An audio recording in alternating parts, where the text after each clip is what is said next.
Netrukus birželio mėnesį prasidės tikroji vasara. Laukiu nesulaukiu. Pirty gerai pasikaitinti, su beržine vantą išsiperti, o po to į ežerą iššokti. Žiemą kažkaip nedrąsu, per šalta. Štai prisilaužysim beržo šakelių, prisirišim vantų ir galėsim vanoti žiemą vasarą iki valios. Beržai, berželiai. Iš medžio pavadinimo turbūt ir kilo mėnesio pavadinimas, ar ne? Birželis. Bet jeigu beržas, tai kodėl birželis, o ne berželis? Birželio pavadinimas nusistovėjo ne taip ir seniai. Senų senovėje skirtingais laikotarpiais birželis buvo vadinamas ir berželiu, ir biržiu, ir biržuliu, o kadaise dar ir sėmenio ar net kirmėliaus vardais, o Konstantinui Sirvydui birželis buvo kirmėlių mėnuo. O Simonas Daukantas birželį kirmiešų vadino.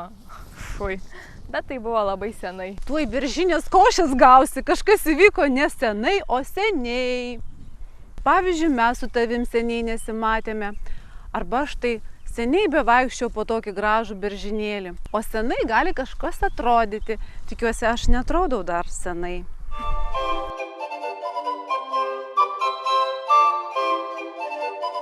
Gerai, birželis kirmiešų arba kirmėlių mėnesių seniai vadintas. O apart beržinės košės dar ko nors siūlydavo neklaužadoms ir prasikaltėliams? Žodelis apart yra įrašytas į didžiųjų kalbos klaidų sąrašą, nevartok jo. Geriau klausk, ar be beržinės košės arba ar išskyrus beržinę košę kas nors dar ko nors siūlydavo?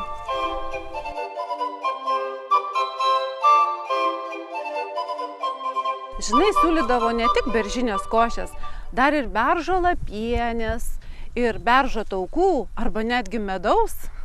Gal beržo medaus gavus šiek tiek mažiau skaudėtų? Gal. Oi, žinai, gerai, kad prašnekom apie medų. Mano draugė davė man šiųmečio medaus, einam paragausim. O aš atsivežiau agurkų šviežių. Kėdainietiškų? Taip.